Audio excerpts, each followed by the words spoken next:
Hi friends, അപ്പോൾ എല്ലാവർക്കും happy new year. അത് മാത്രമല്ല കേട്ടോ, നമുക്ക് ന്യൂ ഇയറിൻ്റെ റെസൊല്യൂഷൻ എന്ന് പറഞ്ഞാൽ ഞാൻ വിചാരിക്കുന്നത് ടേക്ക് ആക്ഷൻ.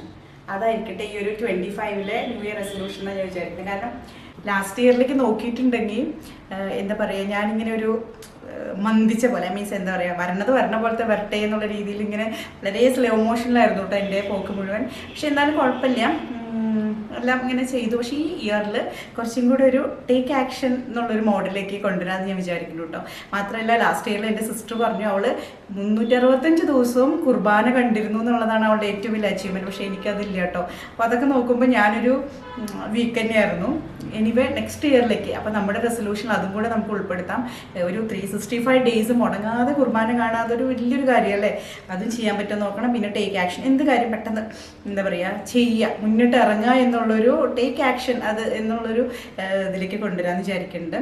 പിന്നെ എനിക്ക് ശരിക്കും പറഞ്ഞു കഴിഞ്ഞാൽ എന്താ പറയുക, ഓരോ ന്യൂ ഇയറും ക്രിസ്മസും ഒക്കെ വരുമ്പോൾ എൻ്റെ ഉള്ളിൽ ശരിക്കും എൻ്റെ ചെറിയ മോൻ മരിച്ചിട്ട് ഇപ്പോൾ 5 വർഷം കഴിഞ്ഞു, അങ്ങനെ ഓരോ ചിന്തകളായിരിക്കട്ടെ വരിക. പക്ഷെ എന്നാൽ ഞാൻ ആ നെഗറ്റീവായി പറയില്ല. എന്നാലും എനിക്കറിയാം കർത്താവിൻ്റെ കരം പിടിച്ചിരിക്കുന്നതുകൊണ്ട് സ്മാർട്ടായി തന്നെ അല്ലെങ്കിൽ ഹാപ്പിയായി തന്നെ മുന്നോട്ട് പോകാൻ പറ്റും. മീൻസ് എന്താ പറയുക, നമുക്ക് ആ ഒരു നമ്മൾ തളർന്നു പോയി എന്നുള്ളൊരു ചിന്ത വരില്ല. നമ്മൾ എന്താ പറയുക, ആ നഷ്ടത്തിൻ്റെ ആഴമൊന്നും നമുക്ക് അത്ര ഫീൽ ചെയ്യണില്ല കേട്ടോ.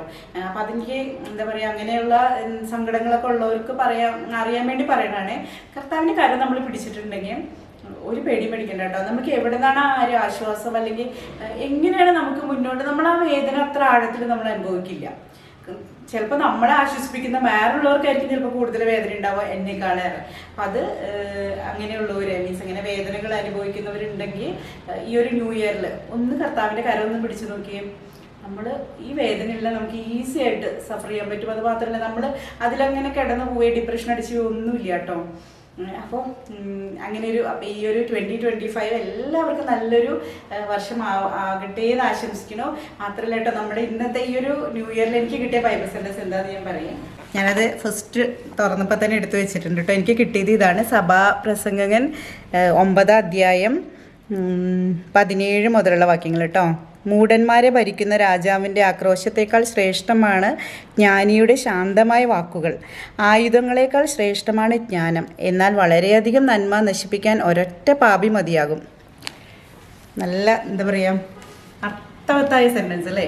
ന്യൂ ഇയറിൽ പറ്റിയ സെൻറ്റൻസ്. ജ്ഞാനമാണ് എല്ലാത്തിൻ്റെയും ബേസിക്. ജ്ഞാനമാണ് നമ്മൾ നേടേണ്ടതെന്നാണ് ഈ ഒരു സെൻറ്റൻസ് പറഞ്ഞു തരുന്നത്.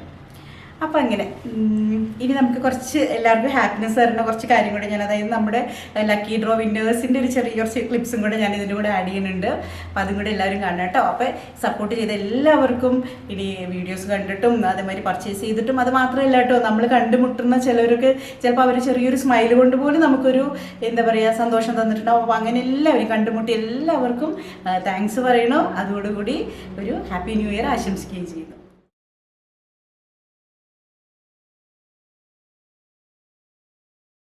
പിന്നെ നമ്മുടെ കസ്റ്റമർ കേട്ടോ, ഈ പ്രാവശ്യം പ്രൈസ് അടിച്ചിരിക്കുന്ന ആളാണ്.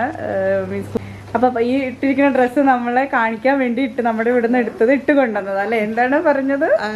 ഇത് ഒരു 2 വർഷമായില്ലേ, 2 വർഷമായി ഇത് എടുത്തിട്ട്. ഇത് ഇതുപോലെ തന്നെ ഇരിക്കുന്നുണ്ട്, ഒരു കുഴപ്പമില്ലടാ, നല്ല സുഖാണ്. ഇത് തെരഞ്ഞു പോന്നതാ ഞാന്. Okay, thank you.